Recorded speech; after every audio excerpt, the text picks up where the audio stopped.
আমি সবার কাছে আজকেও সবাই আছে, আমি হাত জোর করে বলছি যে আমি অসম্ভব অন স্ক্রিনে বলতে চাই, যদি আমার জয়টা না থাকতো তাহলে আমি তাদের যোগ্য বলেই মনে করতাম না, কারণ আমি অপু বিশ্বাস নিজেকে ডেফিনেটলি অনেক বড় সুপারস্টার এবং রাইট নাও 17 ইয়ার্স আমার ক্যারিয়ার।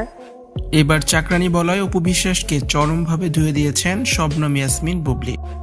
ভিউয়ার্স, পুরো ভিডিওটি শুরু থেকে শেষ পর্যন্ত দেখে অবশ্যই আপনার মতামতটি জানিয়ে দিন।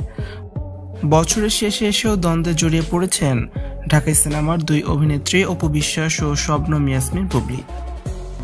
অপু বিশ্বাসকে এবার মূর্খ বলে চরমভাবে অপমান করেছেন শবনম বুবলি।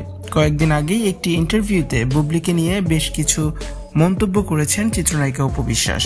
সেখানে তিনি বুবলিকে চাকরানি বলেও মন্তব্য করেছেন।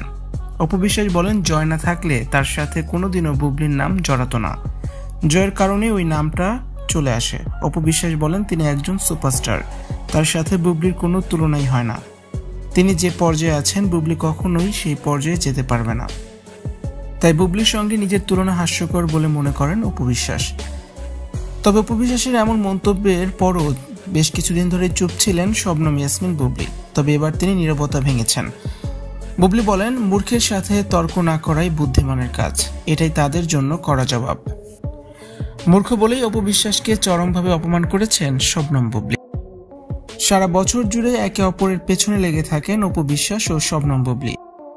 সম্প্রতি চিত্রনায়িকা অপু বিশ্বাসের টিমে ভাঙন ধরেছে, আর সেখানে নতুন করে যুক্ত হয়েছেন শবনম বুবলি। আর এই কারণেই বুবলির উপরে নাখোশ চিত্রনায়িকা অপু বিশ্বাস। সেই সাথে গৌতম ও বারিশার সাথেও সম্পর্ক চিরদিনের জন্য ছিন্ন হয়েছে অপু বিশ্বাসের। আর কোনোদিনও তাদের সঙ্গে কাজ করবেন না অপু বিশ্বাস।